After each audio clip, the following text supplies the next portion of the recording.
Is your generation the one that is picking up for where the Panthers left off, saying, all right, enough is enough? The generation before us forgot about the fight. We're picking it back up. Not only forgot about the fight, forgot about us. Yes, and we're picking it back up. But at this level, all we're trying to do is unite. We killing each other because we killing ourselves. We're not. When another man, I know I've been in a position. It's out of our control. It's not like he wants to kill. He just doesn't want to die. You know what I'm saying? It's that situation when you got. We are living in a war zone. It's not as easy as these people are making us think that. What's dangerous is when the universe pick you. I made a metamorphosis. I'm a new person today because I used to strongly and honestly, I feel like I could represent my generation so much because I honestly did not care whether I lived or died. But now I cannot die with people thinking I'm a criminal. I can't leave until this shit's straight. You know, I'm not suicidal. I can't.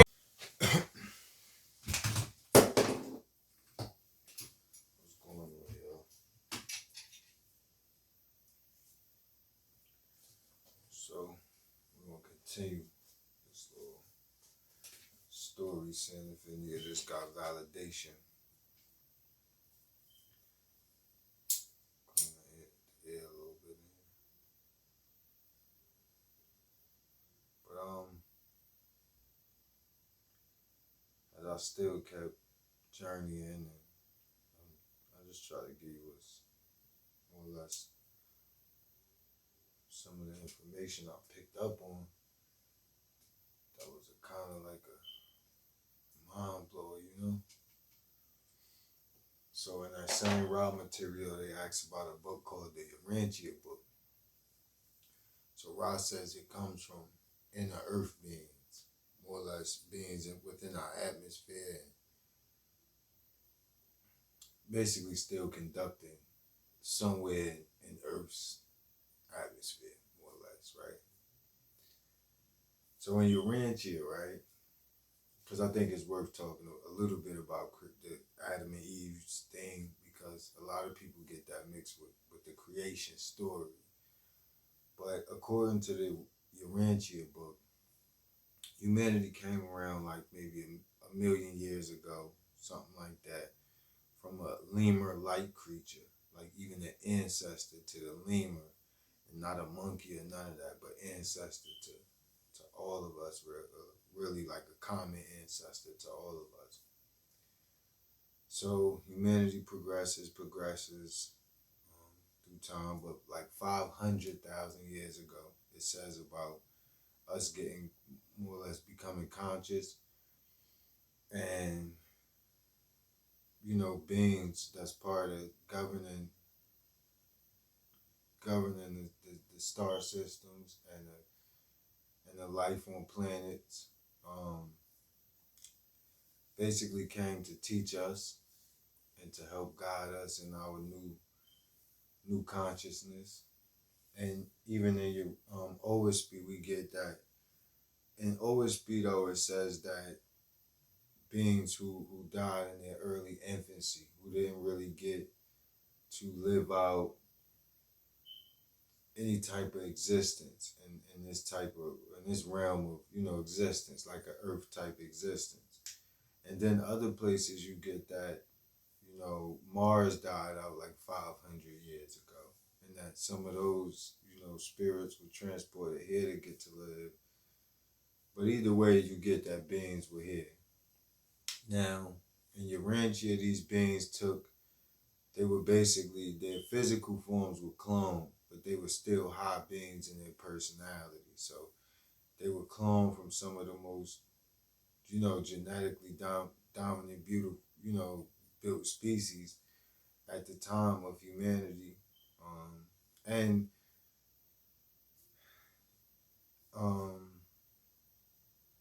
So 100 of them came, and we're still talking about Urantia. 100 of them came, and about 300,000 years after, and there's some pretty good. There's some really pretty good, like they had the Moors. These were the laws of the land, right? When the people would come gather, and they were basically like seven, not commandments, but seven guidelines on, you how to keep peace and how to evolve and how to be with one another in peace is really similar to what we have, as if these teachings has always been here, added to, subtracted, whatever, but always been here. So taught by a planetary prince who had a name and who becomes our devil, and at that 300,000 year point, it says that Satan comes to visit the prince, probably what Owaspy would call the Lord,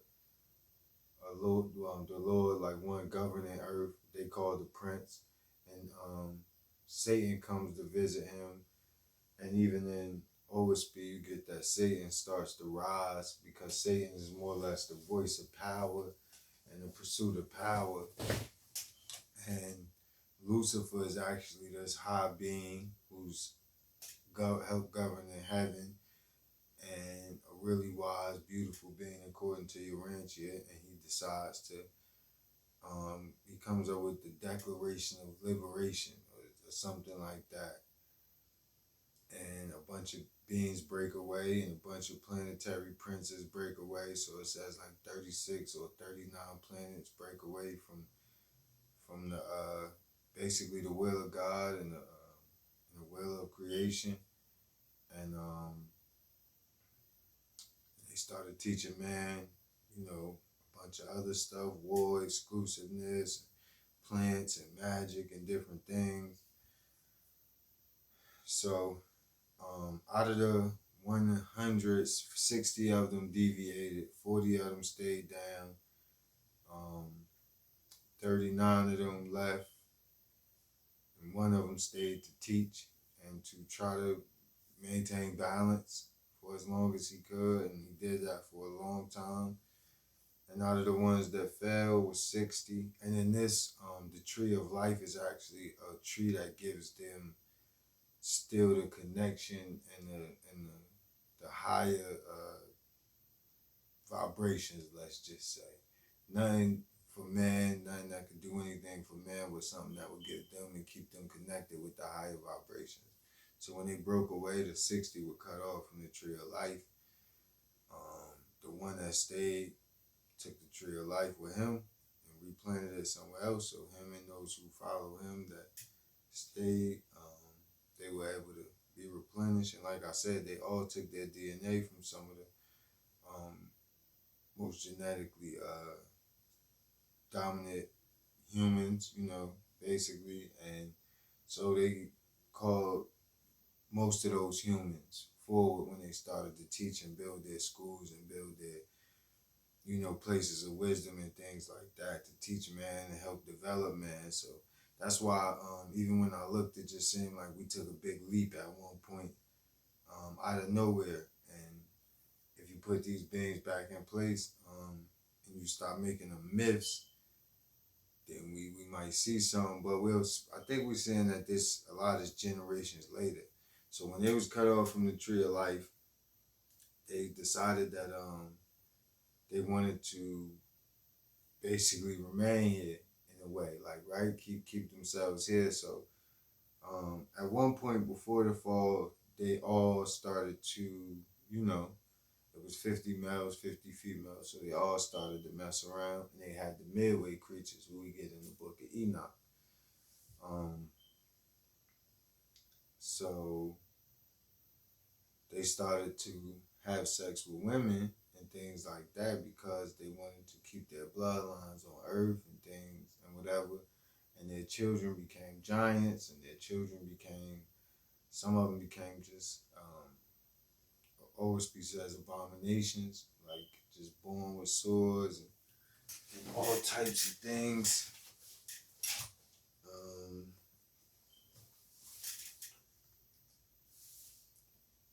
Born with swords and born with all types of things. And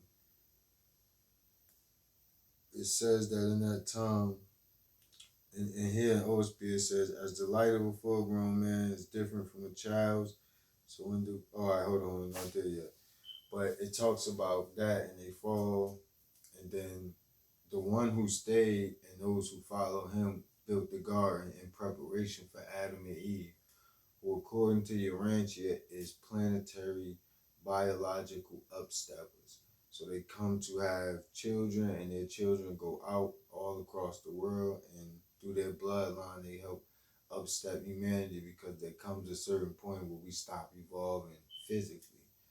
So they come help us, and we have to evolve spiritually, and we have to evolve in different ways, and they come and help us with our last evolution. But the plan got usurped because the prince, who knew about the whole plan, had something planned the whole time.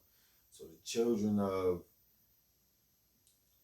those beings, eventually those beings died out or whatever, and their children were here. And some of those who they took their DNA from were still here, and they followed one of them. His name was Nod, so they became the Nodites or the Nodites, or whatever we're gonna call them. And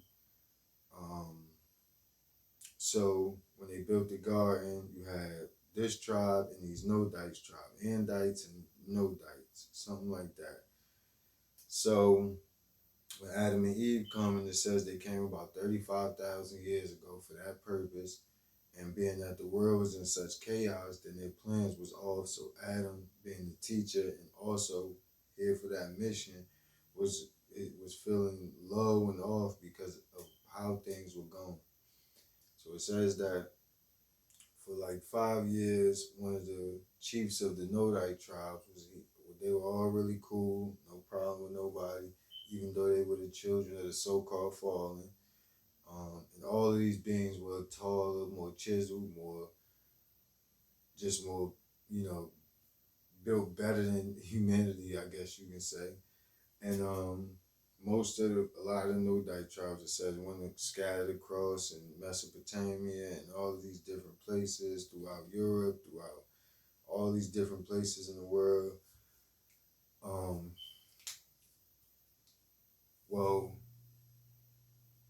Yeah, that, and then you still had the primary Nodite tribes right there. So, the plan's not really going according to how it's supposed to go. So the chief of the Nodites is, kind of like he got a plan or whatever, and then at the same time, you got the fallen prince still in, trying to say he got a plan, and they ignoring him, they still staying down. But Adam's depressed and Eve want to help. So after like 5 years, she kind of decides she gonna try to help and put the bloodstream directly into humanity. So when she do that, it is what one of the strongest, kind of more spiritual dudes under the Nodite tribe, or the Nodite tribe, whatever we gonna call him. His name was Kano. So when that happens, the people of the village, of the garden, get really, really pissed, and they go out and kill whoever they find at the Nodite tribes, and we get a famous line from there that I don't want to repeat about. Just doing too much. When the Nodites find out, they come and wild out on the garden, so Adam and Eve leave, and they come about Adam and Eve, they come in pairs, and they come for that purpose. They leave and build the second garden. And she got Cain. They already treating him a little funny because they know how he came about. And then they end up having Abel in this story. So Abel, knowing that he's 100% basically angelic bloodline, and knowing he basically half fallen and half this, and they get into it allegedly in this book, and he end up killing them. So Adam is the voice of God that we got in the book, and is asking, "Where your brother at?" And you already know what happened. He basically like, forgive him, because he's not like that type of being. Forgive him, even though he's sad, you forgive him. But Cain decided that he should leave because he know people gonna trip, you know what I mean? And he know he kind of messed up, so he go back and he goes to the land of Nod, and he go back to his tribe and find a wife within his tribe.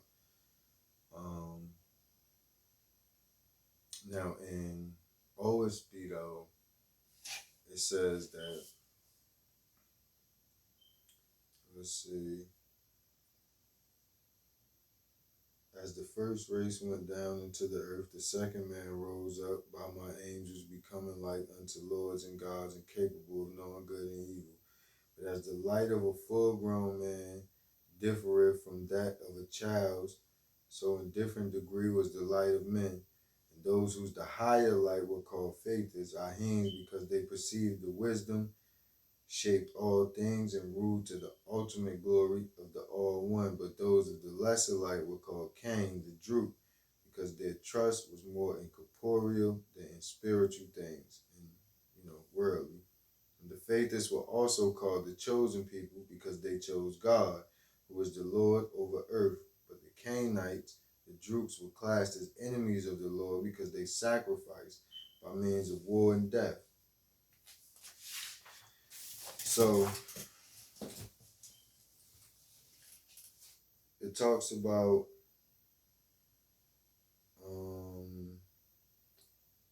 I had a remnant of the pure chosen race, those who only knew God and only chose God, and they were scattered far and near, separate places. I had said unto them, every living thing that groweth up out of the ground shall be food of you, but of everything wherein there is breath of life, which is of blood and spirit, ye shall not eat. Whoso sheddeth blood, wherein is life, by himself inviteth his own blood, and maketh spirit to despoil you. And likeness of God was man made heir of the earth and all things thereon. Heir is a different word than ruler. Be fruitful and multiply, bring forth abundantly in remembrance of the Lord God of heaven and earth. Remember we talked about what Lord was. Just like someone helping humanity on earth to ascend. And I gave the circumcision as a measure of the boundary of my chosen, because like I said, somewhere in this story, the females, or it might be in your ranch here, the females basically can't really tell the difference between the so-called chosen, those who choose God, and those who pretend to, and those the kings. So they pretend to worship God, and then they backslide once they get what they want, and then the babies end up being way low,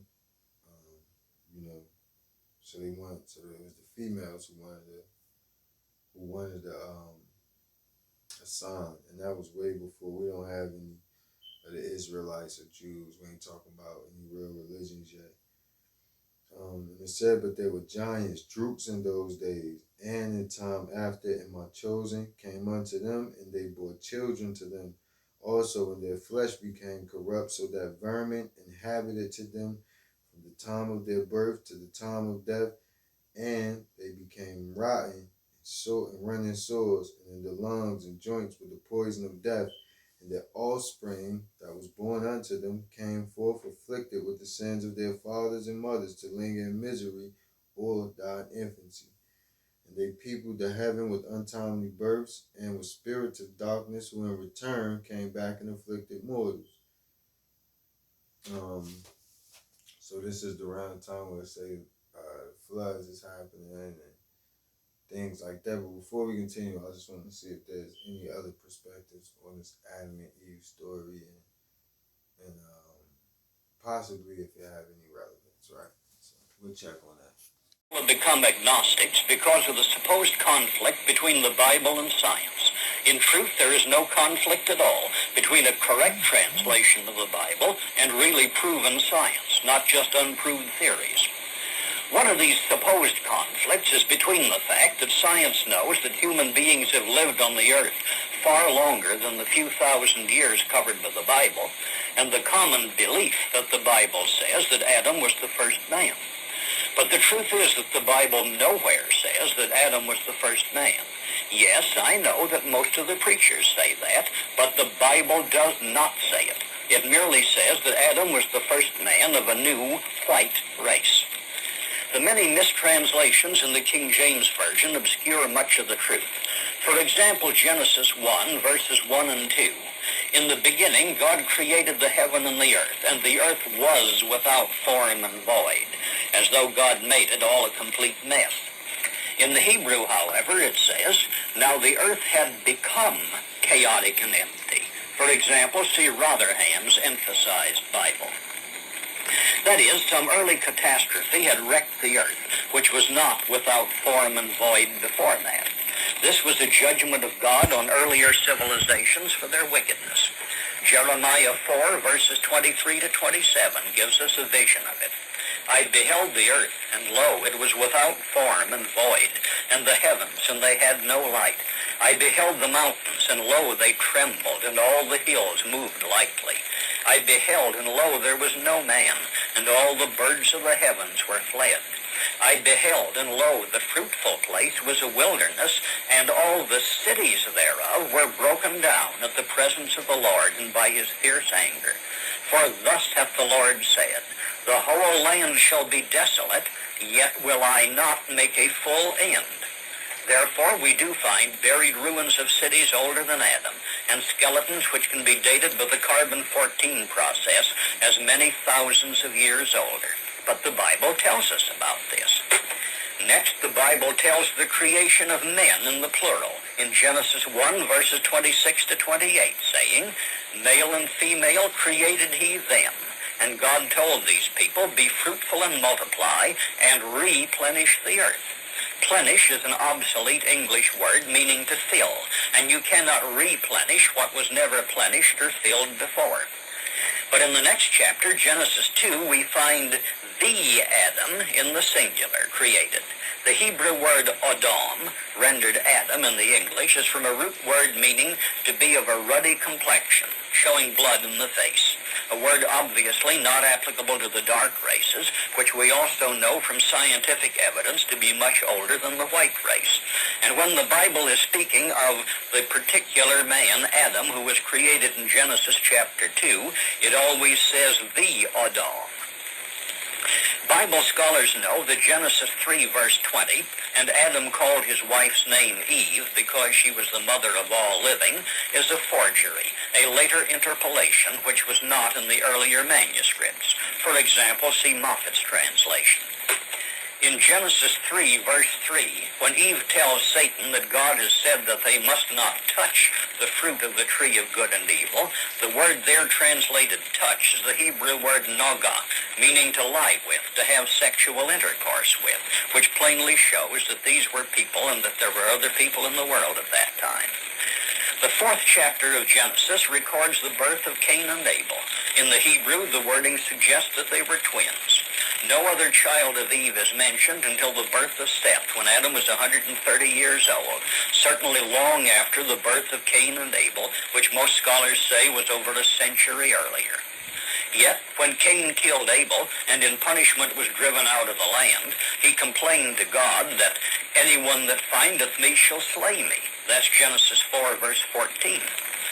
Also, Genesis 4, verse 17 records that upon being sent away, Cain found in the land to which he went many other people, because he not only married a wife, but found enough people there to build a city. These were the pre-Adamite races mentioned in the latter part of Genesis chapter 1. The Garden of Eden was not a plantation of ordinary trees and shrubs.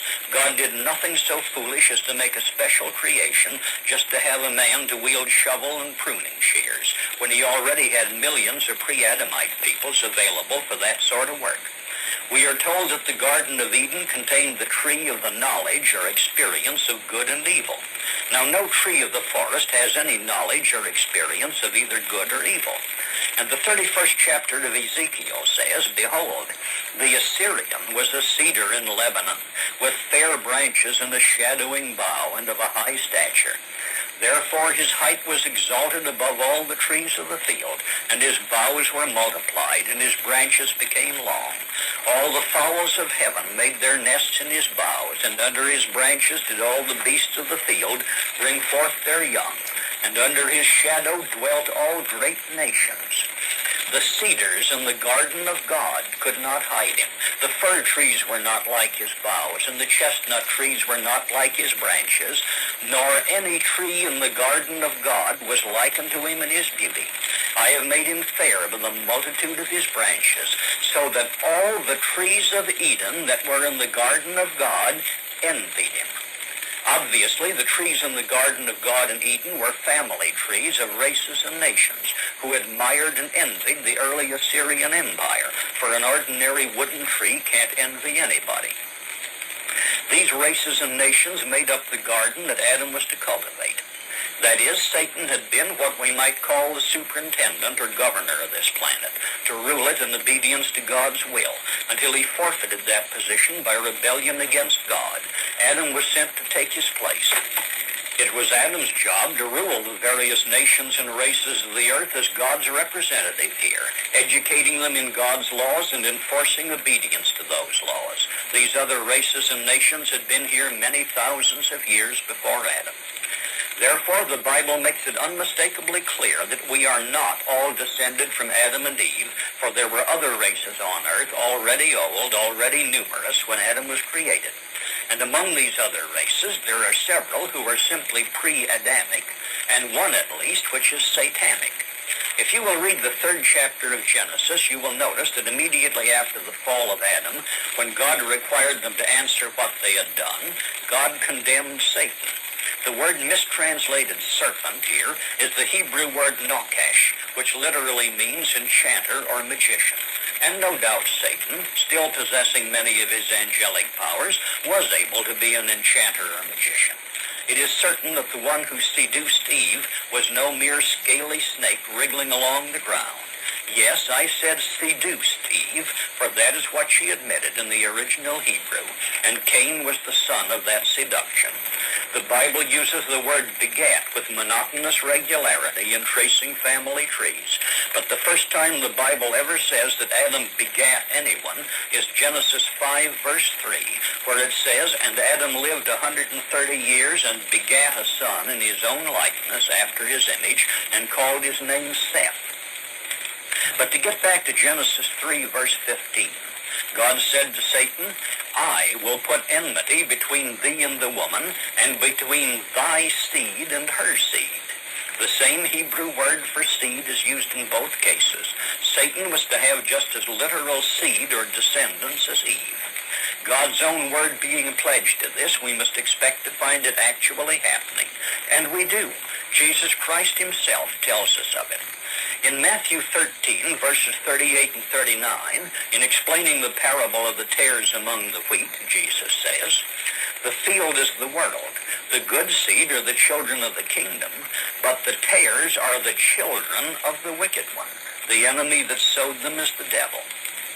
Again in John 6, verses 70 and 71, Jesus had been talking with his 12 disciples, and we read, Jesus answered them, "Have not I chosen you 12? And one of you is a devil." He spake of Judas Iscariot, the son of Simon, for he it was that should betray him, being one of the 12. And again you should read very carefully the 8th chapter of the Gospel of John, where Jesus told those who hated him, "Ye are of your father the devil, and the lusts of your father ye will do." He was not being vulgarly abusive in either of these cases, for he never resorted to name-calling for abuse. He did call some of them hypocrites, which they truly were, so his statement was precisely accurate. He did call some of them serpents, children of vipers, which again was accurate. Long before this, the children of Satan had adopted the serpent as a symbol or emblem of Satan, and that is why their tradition eventually gave the word nokash the secondary meaning of serpent, when its original true meaning is enchanter. Jesus therefore was telling them that they were of their father the devil, or serpent if they preferred that word. In this he was simply stating a biological fact with scientific precision and identifying the persons of this ancestry. Whenever someone tells you that the Bible is in conflict with what modern science has proved true, don't you believe it. The things that many preachers teach are in conflict with scientific truth, as we all know. But these preachers are equally in conflict with the Bible. Go back to the Bible, not to any man-made doctrines, and double-check it for accuracy of translation. You will find that what the Bible really says in its original languages is accurate with a precision that our scientists have not yet achieved. That was wild. But I think now that we got a little bit of that out of the way, also according to OSP, there are 7 eras of humanity and 7 generations of each era, or something like that. Okay, so we talked about what an arc was, right? Like an arc basically being the season for our whole solar system, our sun and all its family, right? Okay, so that's an arc. So how do the ark have sons? And we was in the season of Noah, right? The ark of Noah. So that's what season we was in. So how do a season have sons? How does the ark of Noah have sons? So if we keep going here, it starts to talk about say to my chosen, this is the word of your Lord God. And I got to keep reminding you that Lord hasn't and God hasn't been corrupted yet. Those words, and we only talking about your elder brother helping you ascend. You found favor in my sight, for you alone on the earth have kept my commandments. And remember, commandments is more like a guidance. I would rather say guidance than commandments because there's obviously free will. So I would more or less say guidance than commandments, right? Is to build ships. I will bring forth flood of waters, even above the high mountains, for I will destroy the corruption there. Remember, this is the 24,000 year, or 24,000 year flood that we're talking about. That this story is based on the 24,000 year mark, 50,000 years before that, and then creation stories also, and even up into our time, as you'll see. I just want you to see and remember who actually wrote this book. So as we get into the story, you remember. So it's like these people involved don't have any motive to tell this story for any particular reason. Purge the earth of all cleanliness, all the food that's good in the ships. The flood will remain for 150 days. You don't say nothing about animals. Okay, so let's see. What's our number done that was saved? 12,420. Okay, so now remember, we're talking about the people that chose God. And it says, I will name the fleets of my chosen, and their names shall be everlasting on the earth. And the Lord named them Gutama, Shem, Japheth, Ham, and Yista. Now that's 2 more than what the Bible has, because the Bible only got Shem, Japheth, and Ham. So let's see what they're talking about. It says, the fleet of 2 ships carried to the north was named Yista, which in the Waga tongue was Zapan, which is the same country that to this day is called Japan, signifying relic of the country of Pan. And Pan is Atlantis. According to our stories, Atlantis, according to this, Pan. And the whole earth being called Pan at one time. For it lay to the north, where the land was cleaved in twain. And the Lord said to them, behold, ye shall remain an exclusive people from all tribes and nations. Preserve ye therefore the names of my rites and ceremonies, especially the names of land and water and the firmament above, and ships that Preserve ye peace and righteous industry, and ye shall be a testimony in later time of the presence of my hand and of the great spirit. The fleet named Japheth was driven to the westward and north, and the country was called Japheth for thousands of years, therefore, and is also the same as is called China to this day. The fleet named Shem landed to the south, and the country was called Shem for thousands of years afterward, and is the same that is called India to this day. So Shem, India, Japheth, China, and we have Yista, Japan, and the fleet named Ham landed southwest, and the country was called the land of Ham for thousands of years, and it's the same as it's called Egypt and Africa to this day. So Ham is Africa. God said, behold, my chosen shall manifest many signs and words coming to one another in these different divisions of the earth. They shall remember the flood, repudiate idols, and worship the Great Spirit. So Ham is Africa. And the chosen, that is those people that chose God, whom God found favor with, the Creator found favor with in a time where the world was completely dark. Ham,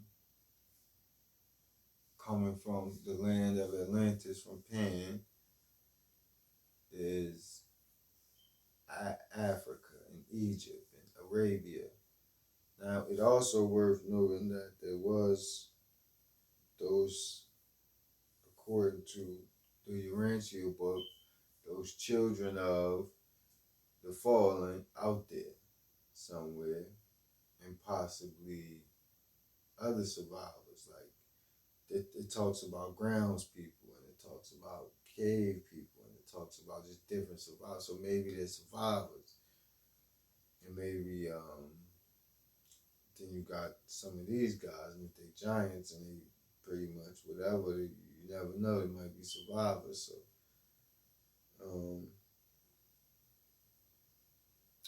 and then it starts to talk about even how we wasn't supposed to go back and mess with some of our earlier ancestors, you know, like some of their children, our evolutionary ancestors, because they describe it like they just held the seed. They wasn't like our makers and nothing, but they held the seed. So I think it's important we go look into if there's any other proof of or any other teachings out there about Ham being Africa, and maybe Japheth being China or something close to it, or Shem being India in any type of way. It's worth going to check out that theory. We'll be back. So, the founding fathers of the nations. When we think of founding fathers, 3 sons should come to mind. Yeah, everyone came through Adam, but then when it got to, post-flood, the nation divided nationally. There was a national division. So we all came from Adam and Eve, but then when the flood came, it started to diversify. Genesis 10, verse 10. Now these are the generations of the sons of Noah, Shem, Ham, and Japheth. And unto them were sons born after the flood. So after the flood, there's a new there's a new posterity of sons, yeah, or that belong to Noah. Half the world's been, well, not half, all the world's been wiped out except for those who were on the ark or in the ark. Noah and his 3 sons and their wives. So you had Japheth, Ham, and Shem.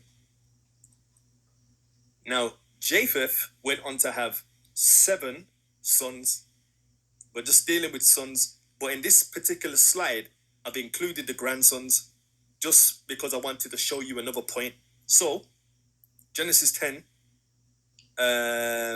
verses 2 to 5, it says, the sons of Japheth were Gomer, Magog, Madai, Javan, Tubal, Meshach, Tiras. So they were the 7. And the sons of Gomer were Ashkenaz, Repath, and Togarmah. And the sons of Javan were Elisha and Tarshish, Kittim, and Dodamine. And by these were the isles of the Gentiles divided in their land, everyone after his tongue and after their families in their nation. So what are the Japhetic nations called biblically? This is the first mention of the word Gentile in the Bible. What were they known as? What were the sons of Japheth known as? They were known as what? By these were the isles of the Gentiles divided in their lands, everyone after his tongue, family in their nations. Now, I've said this previously, like when you go to Scotland and you hear the name Mac, or you hear the name Fitzgerald, MacDonald, Mac means son of, Fitz means son of. So all these clans and people were named after a father, a grandfather. They were named after a patriarchal system. And it's the same with how Noah and his sons were and how they divided their land between their sons. But I'm rushing slightly ahead. But what I wanted you to see was that these nations, they were known as the Gentile nations, these Japhetic nations. Now, when you go into Esau and you look at the concordance and you get the root word, it says goy. It appears 559 times in the King James.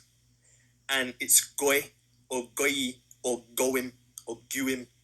Can never pronounce that properly, but goy. It says, apparently from the same root as H1465, in the sense of amassing, it means a foreign nation, hence a Gentile, also figuratively a troop of animals or a flight of locusts, a Gentile, a heathen, nation and people. So that's what that word actually means. And we also see in First Chronicles, verse 1 to 5 and 7, it gives you the same catalogue of Japheth and his sons, you know, Gomer, Magog, Madai, Javan, Tubal, Meshach, Taraz. Then it goes and gives you the grandkids, Gomer, Ashkenaz, etc., etc. But I just wanted you to see that the seed of Japheth, or the sons of Japheth, yeah, including the grandkids, including the grandchildren, were known biblically as Gentiles. I hope that's plain. So, swiftly moving on. Now the sons of Ham, Genesis 10 verse 6, and the sons of Ham were Cush, Mizraim, Put, and Canaan. So Ham had 4 sons. And we see again in Chronicles 1, chapter 1, verse 8, the sons of Ham, Cush, Mizraim, Put, Canaan. Notice though, there's no mention of Ham being synonymous or reference to Gentile, which is very, very interesting. Just throwing it out there. When we go through the genealogy and the lineage and this, that, the other, when it comes to Japheth, it just says, yeah man, this is the Gentile people them. But when it talks about Ham, it doesn't really paint Ham with that brush. Just throwing it out there. Anyway, the sons of Shem.